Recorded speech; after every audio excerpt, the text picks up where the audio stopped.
He kōna e purangi tēnei nā te reo irirangi o Aotearoa.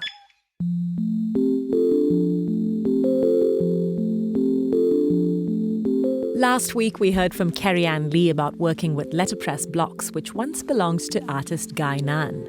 I'd like to think that there are a lot of people that might have approached this work from quite a few different first language bases to still get a sense of the feeling of the work. Because I think, those artists are in the business of trying to translate feelings.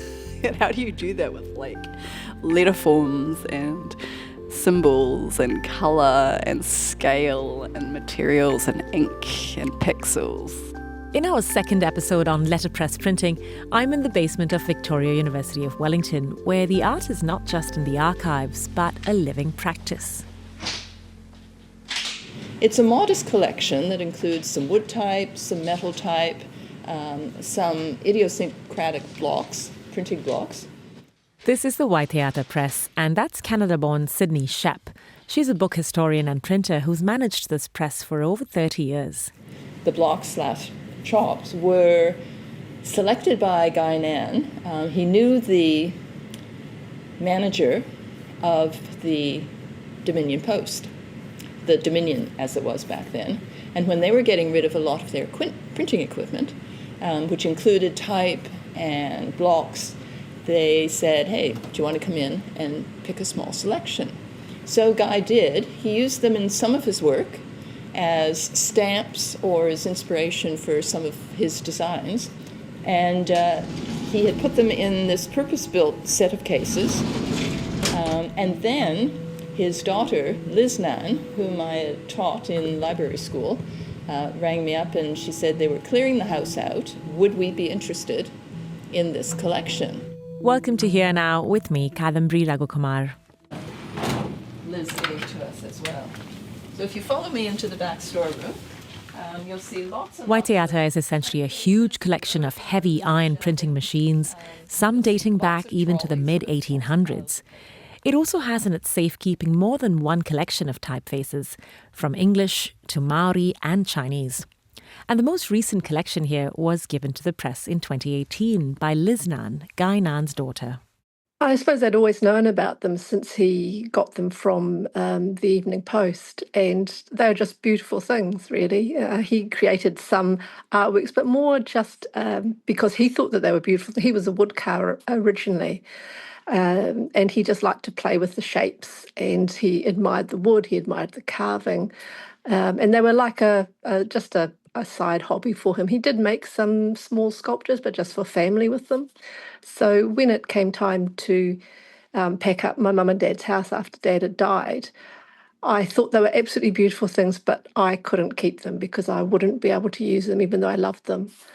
And having already known Sydney, because she was one of my lecturers when I was doing my Masters in Library Information Studies and I studied the history of the book, I thought that Waiteata Press or one of the print museums would be the place that I would offer them so that they would at least go on to have another life and I could, we would know the provenance of it and, that other people could enjoy them.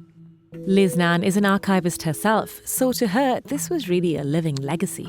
So I understand the social history that these objects represent and how they are meaningful for me, but they'll also be meaningful for people in the past and for people in the future.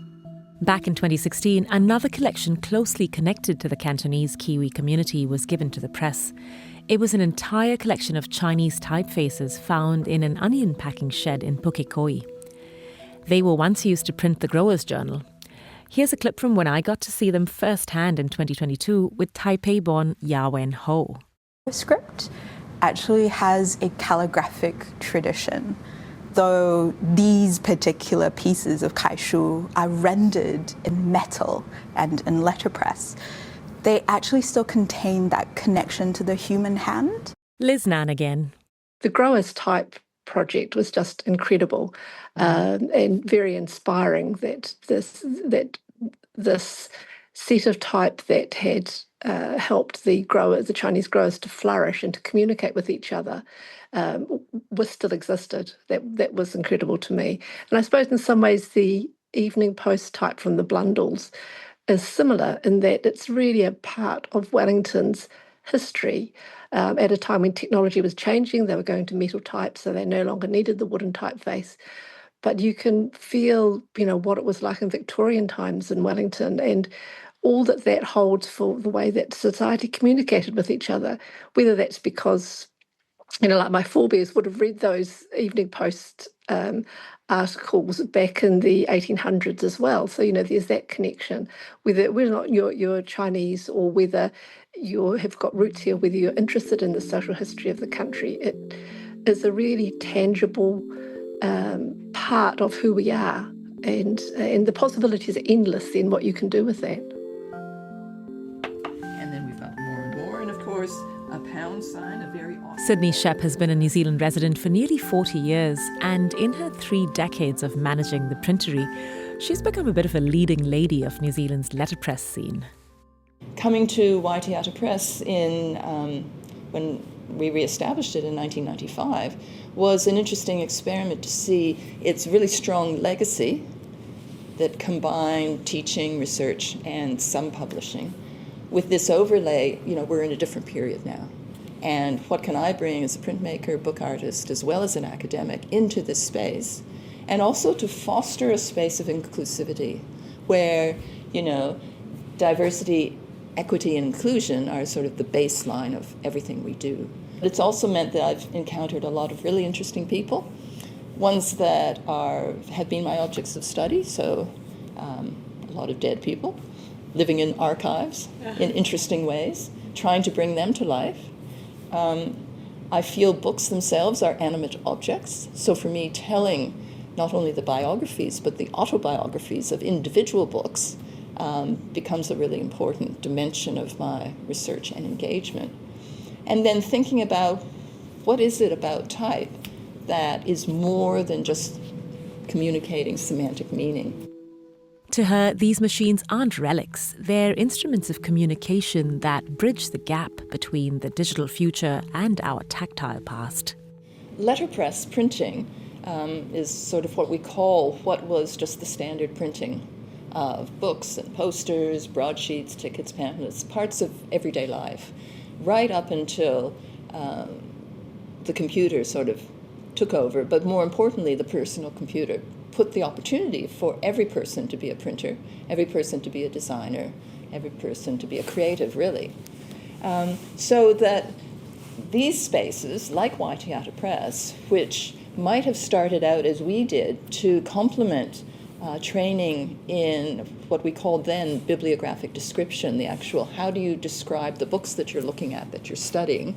So the rise from 1962, when the press was founded, through the emergence of this discipline or field of study called history of book culture, print culture, any number of different terms, that was running in parallel with a rediscovery of the tactility of letterpress printing, its use in an art creative setting, and particularly by book artists. Books became this object of study that didn't necessarily have anything to do with the content, but it was all about the book as a thing, this idea of bookness. And letterpress printers were right in there, creating books themselves. Often books were created using their own literary work, their own poetry, their own writing, their own artwork, their own prints. And on many levels, she says, the press also serves as a reminder of the feminist movement. It was really a kind of liberation for a lot of females in the trades. It became a calling card for the feminist movement. Why was that? In part because the book trades were male-dominated. Women, for example, weren't allowed to undertake a government printing apprenticeship in New Zealand until the 1970s. And where there were women in the book trades, they were often relegated to the clean parts of the trade. So they could do the bookbinding because it was clean. They were used to sewing. They could feed paper in to the presses because that, again, was, But the invisibility of women in the book trades, I think, what emerged out of that was this kind of counter-revolution. Yes, we are here. Yes, this is what we can do. So letterpress printing to this day is dominated mostly by women around the world with their own printeries. Under Sydney's stewardship, the press has become more than a museum. It's a living lab. Sydney's overseen the preservation of rare fonts, including unique Maori typefaces, and has closely worked with several women exploring their cultural identity through type at Waiteata Press. So it's been a magnet for, say, international students. For our Chinese type collection, we have volunteers coming in every week. And for them, it's their home away from home, centered around these objects that for them have much cultural meaning. But for most of them, they've never seen and handled a piece of type, a piece of metal type in their lives. But it's creating a wonderful springboard for them to interrogate their own identities and to be telling their own stories.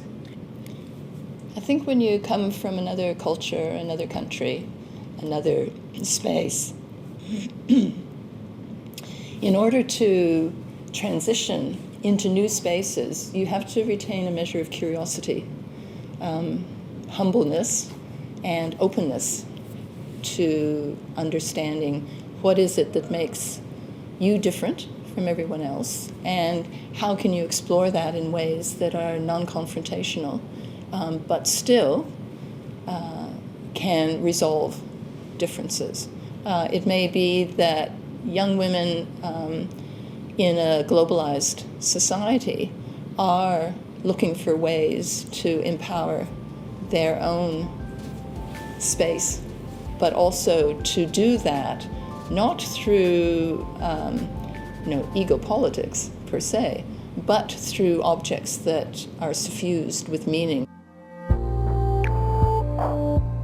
Sydney Shep talking to me from Waiteata Press in Wellington's Victoria University. This was the second part to our two-part conversation on the art of letterpress printing. Today's episode was mixed by Daniel Hurley, and my name's Kadambari Raghukumar. Check out more here in our podcast episodes on all your favourite podcast platforms, and you can also find us on RNZ National at 1:45 p.m. on Mondays. Thanks for listening.